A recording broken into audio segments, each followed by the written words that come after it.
It's great to have back on the program today Steve Schmidt, renowned American political strategist, commentator, founder of The Warning, a popular newsletter, podcast, and YouTube channel.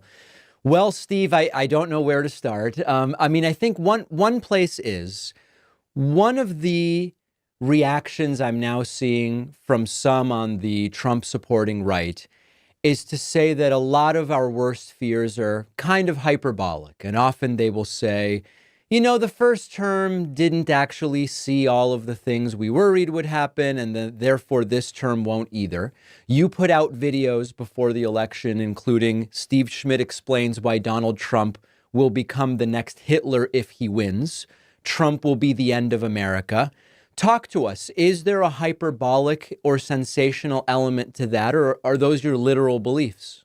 What I said in the immediate aftermath of the election is that I stand by everything that I have said about Donald Trump over 9 years. I am right about who he is.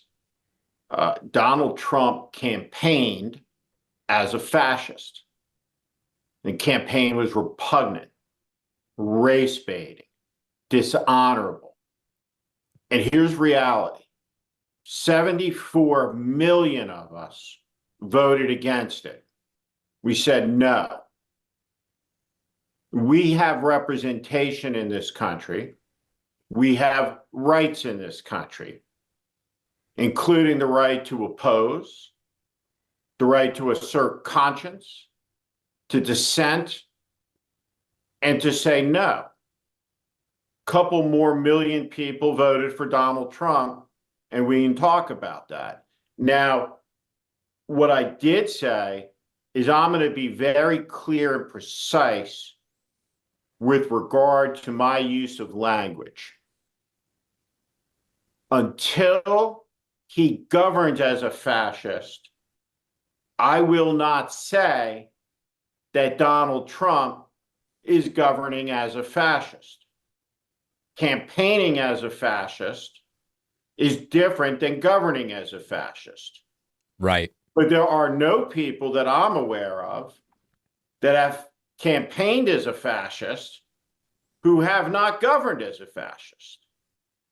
And when I look at the insanity and the desecrative nature of his early nominations, they suggest to me tremendous extremism aimed at annihilation of these agencies as functional for the purposes of creating chaos in order to assert the need for more power to end the chaos. He has said that he will deploy the military as part of his mass deportation operation, of which we have no details, except for that some of the parameters call for the construction of, quote, massive detention facilities. So what words are we to use to call those? What euphemism are we going to settle on? So yes, this is a dangerous time. And I don't think that you compare Donald Trump to Adolf Hitler loosely. And I absolutely don't think if you do it, you go sit down and have tea with him at Birch's Garden, Mar-a-Lago.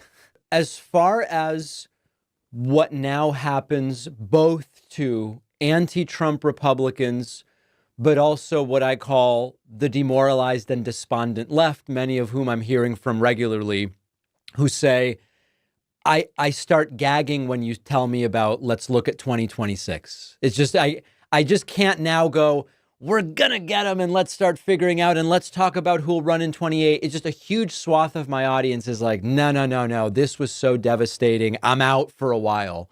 What now for those groups of people? You can't get out. Okay. You don't have to charge. You can just sit and do less and read and comprehend and orient towards what's happening and get ready to oppose it. Right. And what I would ask is if any one of your great many listeners are fans of politicians, let that go. Right.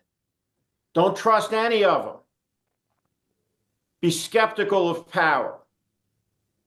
Understand who your allies are and hold them to account. Now, I have some bad news about 2026. Right. Chuck Schumer is a disaster. The communications disaster. Jon Stewart making fun of him the last night, brutal. He's a strategic disaster and a tactical disaster because Democrats have no shot really to pick up any seats in 2026 in the Senate. Right? So there's no chance unless society craters and there's a turnout that's so volatile that it changes the composition of the electorate in red states profoundly and historically. So absent that, the only races of consequence that matter in a federal election are the House. Democrats have to get the power of the purse back. They have to take back the House. And the good news is there are only 3 elections in the last 124 years where the incumbent president's party has picked up seats in the first midterm election. And the bottom line is Trump won by 3 million voters, and a lot of people aren't going to like a lot of the things that he is going to do. We are nothing if not a fickle people. So to all the despondent folks out there, George W. Bush's approval level was a solid 77% on the day the Iraq War began. Give it 6 months. Now, you have a right to be angry about being lied to by a small circle of staffers around Biden about his competency and capacity.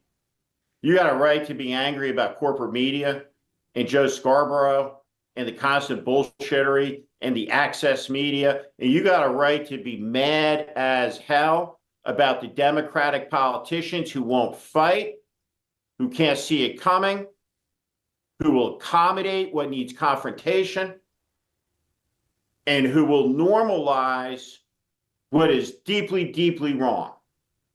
And so there will be leaders who emerge. When they emerge, get behind them and understand that we need to build a broad coalition of Americanism that tolerates dissent, that accommodates everybody, that believes in opportunity for everybody, that rejects these dogmas of collective guilt, that rejects extremism, and makes clear that the purpose of politics is to make the lives of ordinary people better. So if I had a reading assignment, I'd say go read 5 or 6 John Kennedy campaign speeches, pick them at your leisure, and go read FDR's 1940 inaugural. There's going to be a moment soon where people are going to need to be on the streets protesting. I've never marched in a protest in my life. I suspect I won't be in my first one. Because when the military deploys and Trump rolls through the US Senate and acts with impunity and immunity, we will be in deep crisis.